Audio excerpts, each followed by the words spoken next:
Яагаад эмэгтэйчүүдийг гомдоож болохгүй вэ? Яагаад гэвэл эмэгтэй хүн бол маш хүчтэй энерги юм. Эрчүүд түүнийг гомдооход тэр эмэгтэйг биш, өөрийгөө суйруулдаг.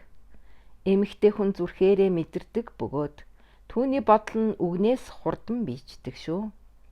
Хэрвээ эмэгтэй хүн танд уурлаж, гомдож, эсвэл таныг буруушааж байгаа бол таны ажил хэрэг нурж, мөнгө блоклогдож, асуудлууд үүсэн, үл ойлгогдох саад бэрхшээлүүд тулгарч хүчээ алдна. Харин эмэгтэй хүн таны талаар сайн юм бодож, өрөөж, талархаж, амжилтыг хүсч байвал та амжилтын болон энергийн нэмэлт урсгалыг авах нэ. Хүчтэй бүх эрчүүд энэ хуулийг мэддэг. Тэд эмэгтэйчүүдийг дээрлэхдэггүй, хэрэлддэггүй, өсөрхдөггүй.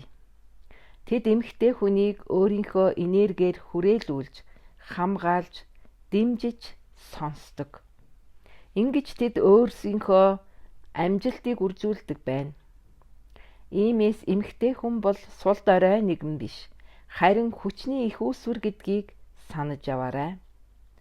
Түүнийг хүндэт гэж, түүнтэй сайхан харьцснаар та өөрийнхөө мөнгөний замыг нээж, эрүүлэнх байж, дотоод тэнцвэрээ олно. Хизээч эмэгтэй хүнийг буугамдаа, тэр тусмаа үгээр. Түүний тантай холбоотой мэдэрсэн бүхэн заавал эргэж ирнэ шүү.